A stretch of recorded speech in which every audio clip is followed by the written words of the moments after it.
pathetic. That is what some people said about the wrestlers Hillbilly Jim could not stand. But here's the twist. The man with the biggest smile in 1980s wrestling had his own list of people he hated working with. The friendly country boy from Kentucky was not always friendly behind the curtain. James Morris became Hillbilly Jim and made millions of fans love him. But 10 names made his career harder. Some were wrestlers, one was the press, one was the whole trap of the business. This is the story of the enemies of the nice guy. If you want more stories like this, use the hype feature and give hype to this video. It really helps us keep going. James Morris is the real name. Hillbilly Jim is what the world knows. He came from Memphis territory work in the Continental Wrestling Association. Back then, he was not a hillbilly. He was Harley Davidson, a biker character, tough and rough. Jerry Lawler and Jerry Jarrett taught him the trade. They showed him what it meant to respect the business. The old school code: never expose the secrets. Always protect your opponent. Make the audience believe. Morris learned all of it in those small arenas across Tennessee. Then Vince McMahon saw something different. He wanted a bridge to rural audiences.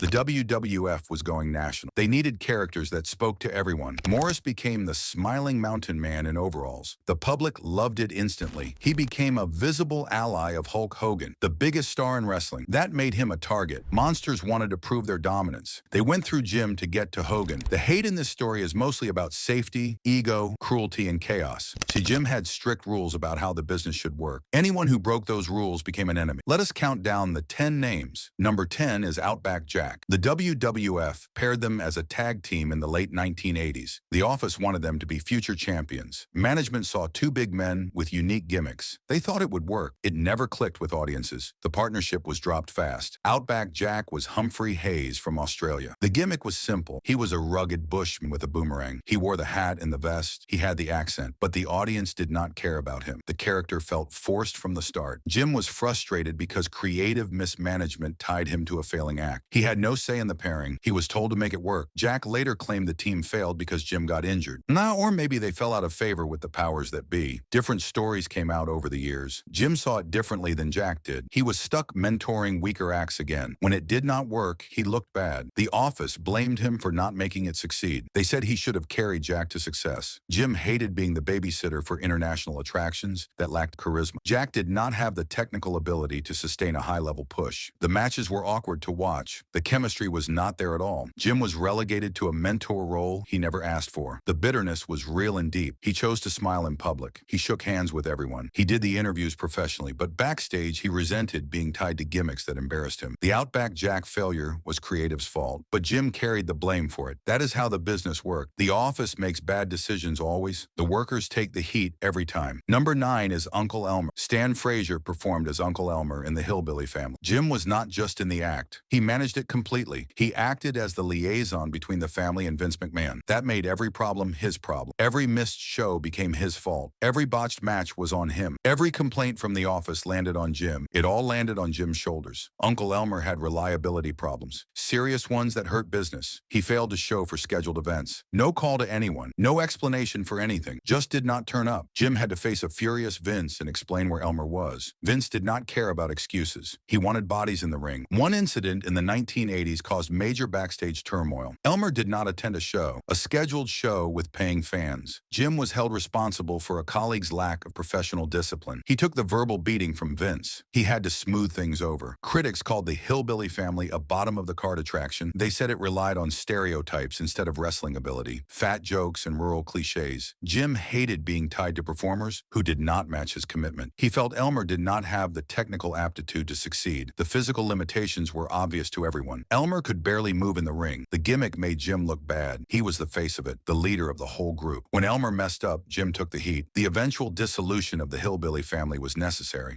It let Jim preserve his standing as a credible superstar. But the damage was done already. His association with that act hurt his image. Jim chose to carry that act. He could have refused completely. He could have told Vince no. Then he blamed others when it embarrassed him. That is the negative spin here. He made the choice willingly. He accepted the responsibility knowingly. Then he resented it bitterly. He stayed loyal to Vince's vision even when it hurt him, and it cost him respect in the locker room. Other wrestlers saw him as a company stooge. Number 8 is Adrian Adonis. Keith Frankie was his real name. Jim said Adonis was incredibly skilled, one of the best technical wrestlers in the company. He could chew you up in the ring. Chain wrestling was his strength. Submissions were another forte. Psychology was masterful. Adonis had it all, but his personality rubbed people the wrong way. Adonis had talent mixed with volatility. Infertility. Personal demons haunted him. Lifestyle issues followed him everywhere. Jim witnessed his decline in real time. Backstage problems followed Adonis everywhere he went. One altercation stood out above all others. Dan Spivey hit Adonis with a smokehouse punch. Spivey was a left-handed powerhouse, 6'7" in height, strong as an ox. The punch landed clean on target. It left Adonis bloodied and dazed. Blood everywhere in the locker room. Chaos erupted among the boys. Jim described it in graphic detail years later. He saw the whole thing unfold. The argument that started it, the escalation that followed, the violence that ended it. Jim's hate was more of a professional critique. He viewed Adonis as lacking discipline and poor choices outside the ring. Adonis became a cautionary tale in Jim's mind. Talent could be eclipsed by poor lifestyle choices. An inability to maintain locker room decorum destroyed careers. The boys felt collective frustration toward Adonis. They saw him throwing away a lucrative position through erratic behavior. Weight gain became obvious. Attitude problems got worse. Jim painted himself as the moral judge of lifestyle and discipline. He was quick to label people as failures. That is the negative angle here. Jim saw Adonis waste his gifts. Instead of helping him, Jim judged. He watched a colleague spiral downward, and he used it as proof that some people just could not handle the business. The truth is, Jim was part of a system that let it happen. He did not intervene at all. He did not offer help. He just judged from a distance. Honor number 7 is Honky Tonk Man. Wayne Ferris performed as the guitar-smashing heel with the Elvis gimmick. Jim criticized his ego repeatedly over the years. Honky refused to put over others for the company. His Intercontinental Championship reign was the longest in history. It was marked by refusals behind the scenes. He would not lose the title to certain babyfaces. Randy Macho Man Savage was one example. Multiple times the office wanted Honky to drop the belt to Savage. Multiple times Honky refused or negotiated his way out. Honky protected his character above all else. He saw himself as the draw. Jim's approach was different from that. Completely opposite, in fact. He made others look good constantly. He took the avalanche from Bundy to build the monster. He sold for everyone. He did what the office asked without question. Now, Honky would not do that. He saw himself as irreplaceable. The locker room demanded collective sacrifice to maintain Hulk Hogan's top-tier status. Everyone had to make Hogan look good. Honky was a me-first performer. He cared about his heat and his money. Jim found that professionally grating. He could not understand it. The tension was between the workhorse mentality and the star protection mentality. Two different philosophies entirely. Jim was the enforcer of the Hogan-era mindset. Do what the office wants. Do not protect yourself. Sacrifice for the greater good. Honky looked down on that. He valued his heat and his money more than company loyalty. Jim hated anyone who would not fall in line. That is the negative frame. Jim backed the uglier parts of the business. The system that demanded workers sacrifice their bodies in their spots.